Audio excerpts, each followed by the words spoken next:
It all started with the explosion in the containment facility at Area 51. Nobody knows exactly what caused the accident, but there were a hell of a lot of casualties. Not only that, but the base's hospital was inundated with dozens of wounded soldiers. As a nurse, that meant our quiet little military hospital was suddenly full of bleeding bodies and yelling voices. Blood was on the floors and doctors screaming for assistance could be heard ringing throughout the cramped, close-quarters medical unit. My patient caseload had increased from the regular 1 or 2 sick soldiers to 10 or more. And they were all in rough shape. Worst of all was Peter. I felt bad for him immediately. Despite his horrifying injuries, he slept constantly, looking almost peaceful, aside from the occasional twitch or grimace. Nobody really knew what was wrong with him. He was in the cold storage section of the facility when the explosion happened, according to the reports I'd read. His left eye was blinded and the entire left side of his body was burnt badly. His arm was amputated after the doctors decided it wasn't salvageable. The odd part was his flesh had begun to turn a purple color on the affected side. It reminded me of internal bleeding, that violet shade spreading insidiously from beneath the surface, indicating something much worse and much darker happening underneath. Strangely, there were no signs that he was actually bleeding internally. His hemoglobin was stable. In fact, it was rising faster than most blood loss victims. They were feeding him intravenous medication constantly, a cocktail of drugs with long, complicated names that I had never heard of before. When I asked the doctors about the meds, they told me they were top secret, experimental, and not to ask any more questions about them.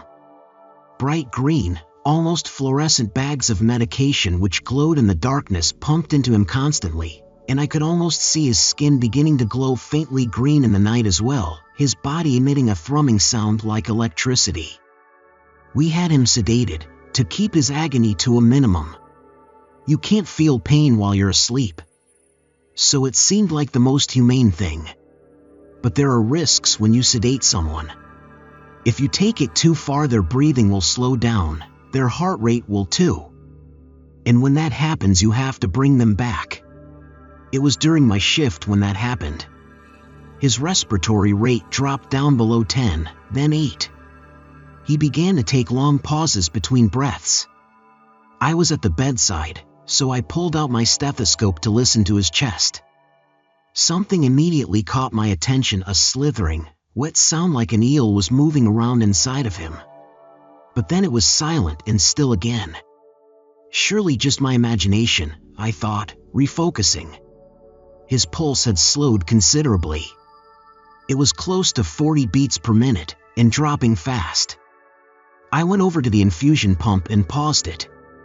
After a few moments the machine began to wail, like a hungry infant left unattended. Wop wop wop. Pulling out my cell phone, I quickly called the doctor. Luckily he wasn't far, and was in the room with me a minute later, standing over the patient. I counted 8 resps per minute. And his heart rate is down to 40. No adventitious breath sounds. How are his sats?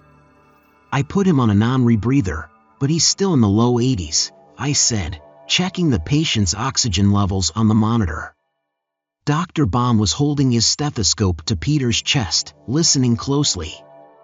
I wanted to check with you first before we give the reversal agent. What do you think? Give him a few more minutes. Let's see if his sats come up.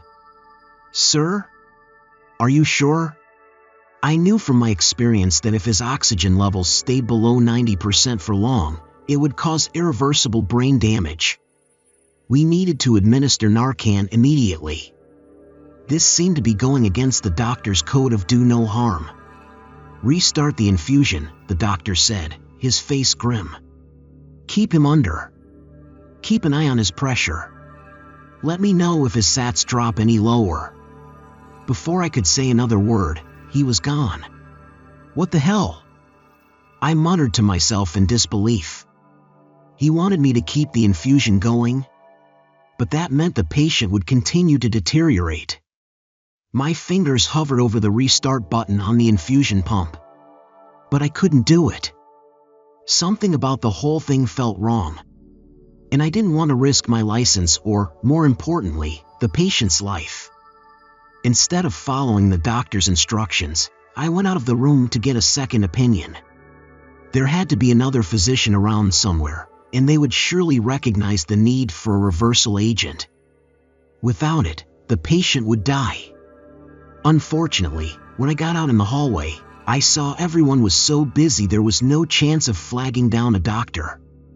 The only other physician I could see had both hands pressed firmly into someone's sternum, blood pouring out around the sides. They were screaming for gauze and a crash cart, but no one was coming. My instincts took over and I left my patient for a minute to assist the doctor, knowing the situation was dire and they needed help. I fetched the crash cart and called a code blue, hitting a nearby button on the wall which sounded an alarm.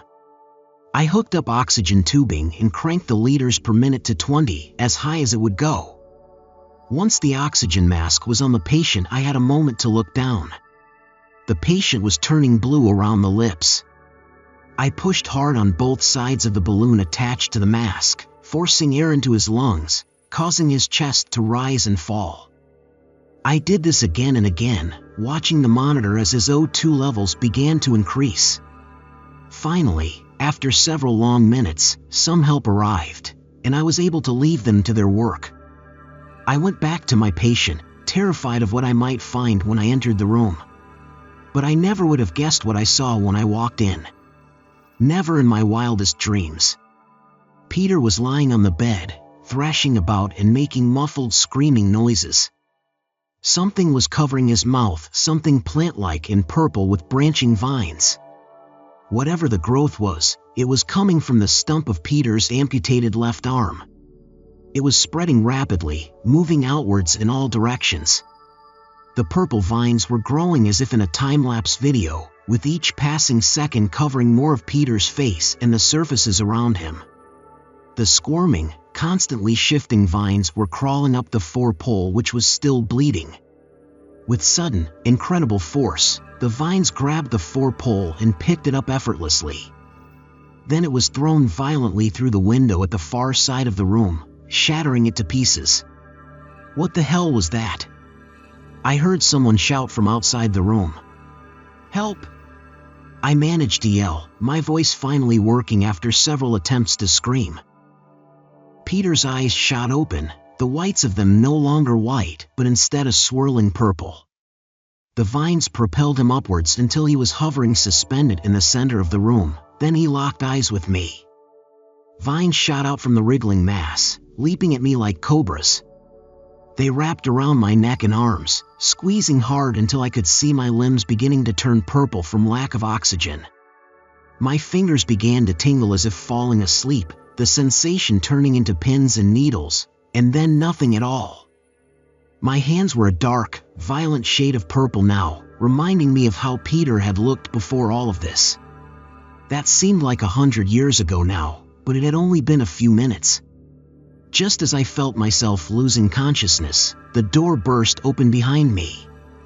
I managed to turn my head enough to see the vines were all over the room now, making it look like the inside of some enormous creature which had swallowed us whole.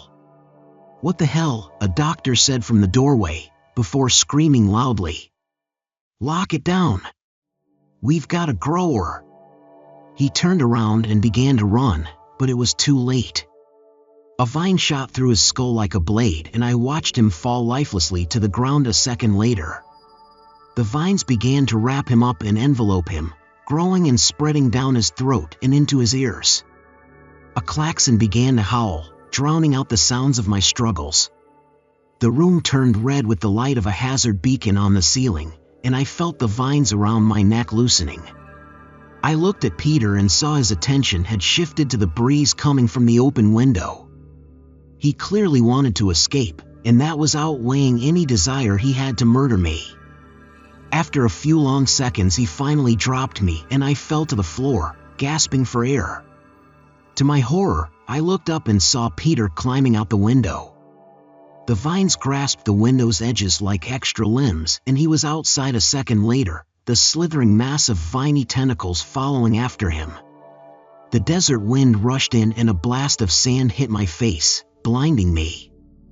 Then the door burst open again and screams of horror could be heard from the security personnel in the hallway. Luckily, they had missed the worst of it, and managed to contain and kill the remaining life forms in the room using a freezing agent like a massive fire extinguisher. Afterwards I exited the room, coughing up white dust, but thankful to be alive. Scars across my neck and wrists serve as evidence of what I've been through, despite the government's denials. I've been trying to spread the word since all of this happened, even though it meant a dishonorable discharge from the military. Some have even accused me of treason. But it doesn't matter. They can lock me up in their secret prison beneath the desert for all I care. It only matters that this gets out to the public. People need to know. They need to be ready. Something escaped from Area 51. And it won't stop until we've all been assimilated.